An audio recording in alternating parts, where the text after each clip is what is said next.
नमस्कार. SNG professional academy तर्फे guest lecturer म्हणून आपल्या सोबत असलेले आज विकास पुरी सर, ज्यांना भाऊसाहेब पुरी आणि आत्ताच MPSC ने केली माझी दैना आणि लग्नाला पोरगी कोणी देईना त्या गाण्याचे जनक म्हणून आपण ज्यांना ओळखतो ते भाऊसाहेब पुरी सर आपल्या सोबत आहेत. तर हे तुम्हाला DCC भरतीमध्ये विचारलं जाणारे GK आणि GS बद्दल मार्गदर्शन देतील. तर सर, तुम्ही इतिहास आणि बऱ्याचशा अशा गोष्टी आहेत की ज्याच्यावरती तुमचं प्रभुत्व आहे, तर त्या बाबतीत थोडस विद्यार्थ्यांना मार्गदर्शन करा. नमस्कार सर. नमस्कार. DCC बँकेनं जी काही जाहिरात काढली त्या जाहिरातीच्या अनुषंगानं GSचा ज्यावेळेस आपण विचार करतो त्यावेळेस असं सांगावं लागतं की मार्किंगची सिस्टीम तर तुम्ही पाहिलेली आहे. 23 आणि 22 म्हणजे 90 मार्काचा पेपर आहे. त्याच्यामध्ये आता 22 मार्काला काय आहे तर GS आणि GK याच्यामध्ये ह्या मार्कांचं डिवायडेशन केलेलं आहे. मग आता बरेच मुलं गल्लत करतात GS आणि GK एकच का.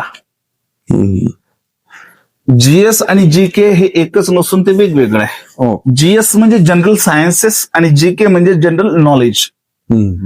आता जनरल सायन्सेस मध्ये काय सांगता येतं तर जनरल सायन्सेस मध्ये कुठल्या विषयांचा अंतर्भाव केलेला आहे तर भूगोल आहे, राज्यघटना आहे भारताची, इतिहास आहे, भूगोल आहे, पंचायत राज व्यवस्था आहे आणि सामान्य विज्ञान आहे. आता त्या सामान्य विज्ञानामध्ये 5 प्रकार वेगळे पुन्हा.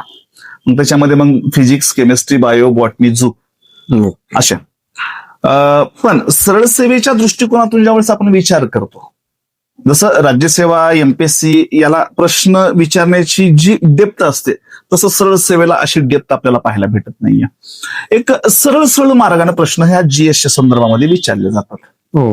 आता राहतो GKचा भाग. GK मध्ये काय तर चालू घडामोडी, करंट अफेअर्स जे आहेत ते पूर्ण 1 वर्षाचे करंट अफेअर जे आहेत ते आपल्याला परीक्षेमध्ये विचारण्याची शक्यता असते.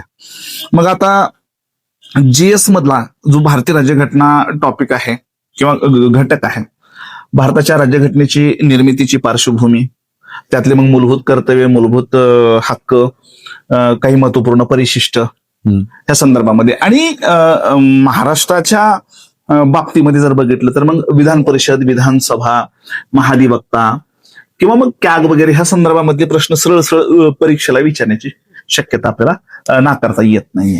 आता तुम्हीच मुलांना GK आणि GSचं संपूर्ण गायडन्स करणार आहेत, तर मुलांना त्या बाबतीत सांगा की आपले लेक्चर्स चालू झालेले आहेत म्हणून, आणि तुम्ही काय सजेशन करताल मुलांना अभ्यासाच्या बाबतीत.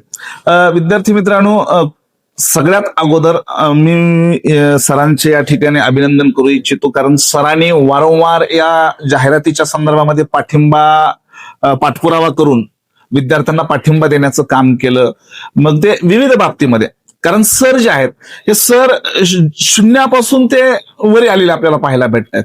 कारण मी त्यांना चांगलं ओळखतो, अतिशय जवळून ओळखतो आणि ते विद्यार्थ्यांच्या हितासाठी हा सगळा उपक्रम राबवत आहेत आणि अतिशय स्तुत्य उपक्रम तुम्ही राबवताय सर.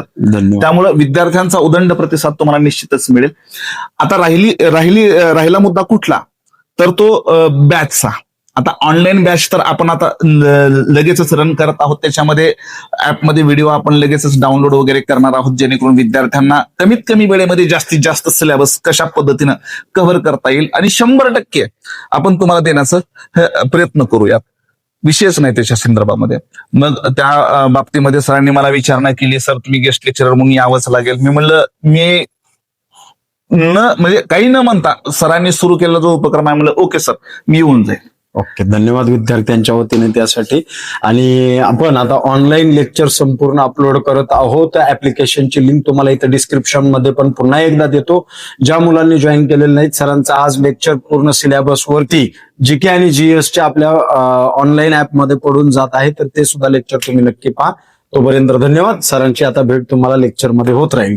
धन्यवाद सर.